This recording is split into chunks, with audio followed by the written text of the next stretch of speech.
Hello friends, तो आज हम स्टार्ट करने जा रहे हैं क्लास 12th का chapter number 1 relation and function का इंट्रोडक्शन। तो सबसे पहले तो सेट देखते हैं क्या होता है। तो सेट क्या होता है? सेट एक well defined collection of objects होता है। ये हमने 11th क्लास में डिटेल में पढ़ा हुआ है, तो इसलिए इसमें हम ज़्यादा डीपली नहीं जाएंगे। तो सेट का पता लग गया कि well defined collection of objects होता है। तो सपोज हमने दो सेट्स ले लिए, सेट ए ले लिया हमने जिसके अंदर एलिमेंट है 1 2 एंड अनदर सेट हमने लिया बी जिसके अंदर एलिमेंट्स हैं 3 4। तो इसको हम क्या करेंगे, कार्टेशियन प्रोडक्ट कर देते हैं। कार्टेशियन प्रोडक्ट आपने 11th क्लास में पढ़ा होगा क्या होता है। जैसे हमारे पास यहाँ पे दो सेट्स हैं, इन दो सेट्स के अंदर जितने एलिमेंट्स हैं कि जो 1 है जो 3 है, 1 और 3 को कंबाइन करके लिखेंगे, फिर 1 और 4 को कंबाइन करके लिखेंगे, फिर 2 और 3 को एंड देन 2 और 4 को। कैसे लिखेंगे देखते हैं। इसको हम बोलते हैं कर्ली ब्रैकेट। सेट के दोनों साइड हमेशा कर्ली ब्रैकेट लगते हैं, ठीक है। जो पहला एलिमेंट है वो ए सेट का होगा और जो दूसरा एलिमेंट है वो बी सेट का होगा। तो पहला एलिमेंट 1 ए सेट का और 3 बी सेट का। अब पहला एलिमेंट अभी दोबारा 1 लेंगे क्योंकि सबसे पहले हमने क्या किया, 1 को 3 से ले लिया, अब 1 को 4 से ले लेंगे। अब 1 का तो पूरा हो गया दोनों के साथ, अब 2 को 3 के साथ, 2 को 3 के साथ और 2 को 4 के साथ। ये हमारा क्या हो गया, ये हमारा हो गया कार्टेशियन प्रोडक्ट, ठीक है। तो एक चीज़ जो बहुत बेसिक सी है वो आपको पता होगी, लेकिन फिर भी मैं बता देती हूँ क्योंकि कुछ स्टूडेंट्स को नहीं पता होगा। देखो, जैसे हमारे पास ये ब्रैकेट के अंदर ये दो एलिमेंट्स हैं, ठीक है। तो यहाँ पे जो 1,3 जो ये है, इसमें जो पहला एलिमेंट होता है उसको बोलते हैं x और जो सेकेंड एलिमेंट होता है उसको बोलते हैं y।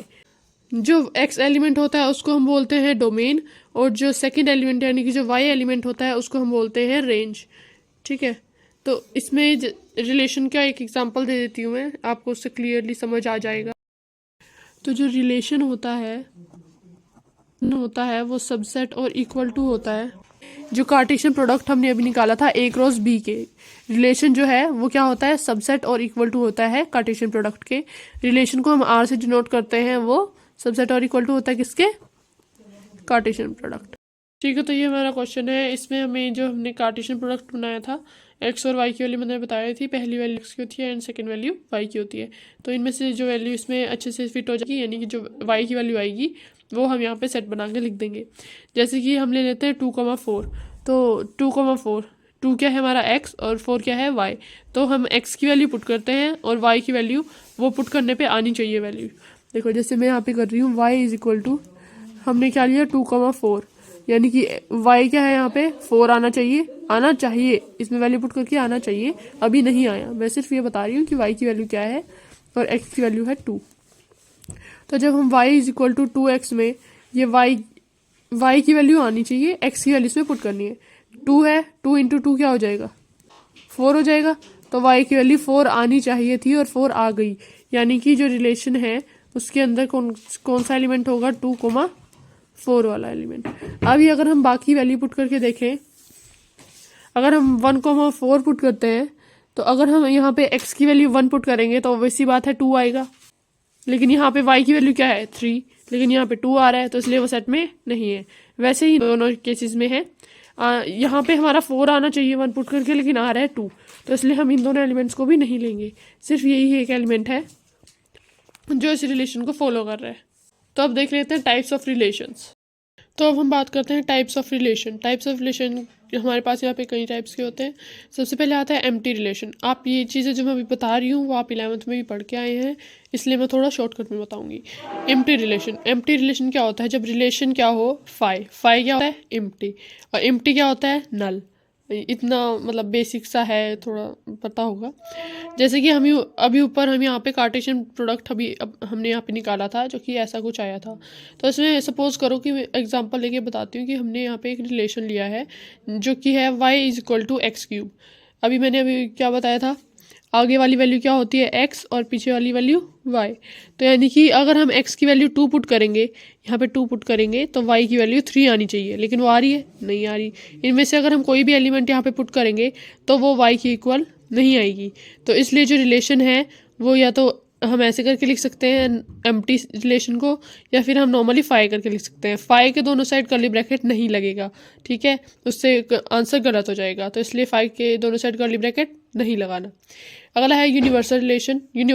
यूनिवर्सल रिलेशन जो है उसके अंदर जो रिलेशन होता है वो जो कार्टेशियन प्रोडक्ट हमने यहाँ पे पूरा बनाया था वो उसके इक्वल होता है, यानी कि जो एलिमेंट्स कार्टेशियन प्रोडक्ट के अंदर होंगे वही एलिमेंट्स रिलेशन के अंदर भी प्रेजेंट होंगे। ठीक है, relation is equal to Cartesian product, और ये हमारा कार्टेशियन प्रोडक्ट आया था। ठीक है, अगला हम देखते हैं जो अभी मैं बताऊंगी, ये बहुत इंपॉर्टेंट है, रिफ्लेक्सिव, सिमेट्रिक और transitive, and last equivalence relation. ठीक है, जो रिफ्लेक्सिव रिलेशन है वो क्या होता है? रिफ्लेक्सिव का मतलब आपको पता होगा कि जैसे सपोज करो कि ये मिरर है और मिरर के आगे आपने कोई भी एक ऑब्जेक्ट रखा है, तो जो इमेज बनेगी वो बिल्कुल सेम बनेगी। जिस शेप का यहाँ पे ऑब्जेक्ट रखा हुआ है बिल्कुल एग्जैक्टली जो शेप है वो यहाँ पे जो इमेज है वो बनेगी। ठीक है, वैसे ही यहाँ पे होता है ए को, जैसे कि अगर हमारा एक्स एलिमेंट ए है तो वाई भी ए ही होना चाहिए, बी है तो बी ही होना चाहिए। ये हमारा होता है रिलेशन। जो रिलेशन है उसके अंदर ये एलिमेंट्स होना ज़रूरी है, ए कोमा ए, बी कोमा बी। सपोज करो कि हम एक एग्जांपल ले लेते हैं, हमारे पास एक ए सेट है जिसके अंदर एलिमेंट्स हैं ए बी सी। तो जो हमारा ये रिफ्लेक्सिव रिलेशन कैसे हो सकता है? अगर हमारा जो रिलेशन बनेगा उसके अंदर A coma A, B comma B, C comma C, ये होना कंपलसरी है। इसके अलावा अगर सिमेट्रिक वाला या ट्रांजिटिव वाले एलिमेंट्स होंगे तो कोई प्रॉब्लम नहीं है, लेकिन जो एलिमेंट्स सेट ए के अंदर प्रेजेंट है उनकी इमेज सेम होनी चाहिए, एक्स और वाई सेम होने चाहिए, ऐसा कुछ बनेगा। ठीक है, सिमेट्रिक क्या होता है? सिमेट्रिक में जैसे हमारे पास ये वाली चीज़ है वो गिवन होनी चाहिए, यानी कि सेट के अंदर पहले से प्रेजेंट होनी चाहिए। जो सिमेट्रिक है, सिमेट्रिक के अंदर A comma B belongs to R होना चाहिए, और उसकी उल्टी इमेज यानी कि B comma A belongs to R होना चाहिए। ठीक है, एग्जांपल देख लेते हैं। जैसे हमारे पास कोई भी ए सेट ले लो जिसके अंदर एलिमेंट्स हैं 1 2, तो इसका जो है तो जो सेट होगा, जो रिलेशन बनेगा उसके अंदर 1 2 भी होगा और इसका अपोजिट इमेज यानी कि 2 1 भी होगा। ये होता है हमारा सिमेट्रिक रिलेशन। ये चीज़ हमें क्वेश्चन में गिवन होगी और ये चीज़ हमें यहाँ पे प्रूफ करनी होगी। ठीक है, अगर हमें कहा है कि प्रूफ करो कि ये सिमेट्रिक है तो ये चीज़ होना इसमें ज़रूरी है। ट्रांजिटिव में क्या होता है? ट्रांजिटिव में हमें ये दो चीज़ें जो हैं वो ऑलरेडी गिवन होनी चाहिए। जैसे हमारा जो सेट है उसके अंदर या जो कार्टेशियन प्रोडक्ट है उसके अंदर ये दोनों होनी ज़रूरी है। ये हम प्रूफ करते टाइम बना सकते हैं। तो A comma B belongs to R. Suppose करो हमारे पास जो अभी इस साइड में कार्टेशियन प्रोडक्ट था, इसमें देख लेते हैं कि ए कोमा बी हम ले लेते हैं 1 3 को, और बी कोमा सी हम ले लेते हैं 3 2 को। ठीक है, तो ये हो गया हमारा ए कोमा बी और ये हो गया हमारा बी कोमा सी। अब मैंने ये दो एलिमेंट सेम क्यों लिए? क्योंकि यहाँ पर भी बी है और यहाँ पर भी बी है। जो पहले चीज़ जो है हमें गिवन होगी उसमें जो पहले वाली की जो वाई एलिमेंट है वो सेकंड वाले का एक्स एलिमेंट होना चाहिए। ठीक है, तो जैसे यहाँ पे मैंने अभी बताया 1 3 ये इसका वाई एलिमेंट है और सेकंड वाला जो है बी कोमा सी उसका फर्स्ट एलिमेंट यानी कि एक्स एलिमेंट है। अगर हम इन दोनों को कंबाइन करेंगे, ए यहाँ पे ए क्या है 1 लिख देते हैं और सी क्या है यहाँ पे 2, तो यहाँ पे 2 लिख देते हैं। तो ये बिलोंग कर रहा है आर से, वो हम कैसे पता करेंगे? जो हमें रिलेशन दिया हुआ होगा। जैसे यहाँ पे हमें कार्टेशियन प्रोडक्ट दिया है तो यहाँ पे क्या है 1 2 है, यहाँ पे नहीं है, तो नहीं है तो ये ट्रांजिटिव नहीं है। लेकिन कुछ केसेस में ट्रांजिटिव होता है और कुछ में नहीं होता, तो वो चीज़ ध्यान से करनी है। जैसे हमारा एक MCQ आया था बोर्ड में, जैसे अगर आपको कोई भी MCQ आता है उसमें कहते हैं कि अगर आपको ऐसे ही कुछ रिलेशन दिया जाएगा उसमें आपको देखने से पता लग रहा है कि वो ना तो रिफ्लेक्सिव है और ना सिमेट्रिक है। अगर वो ना तो रिफ्लेक्सिव है और ना ही सिमेट्रिक है तो वो ट्रांजिटिव ज़रूर होगा।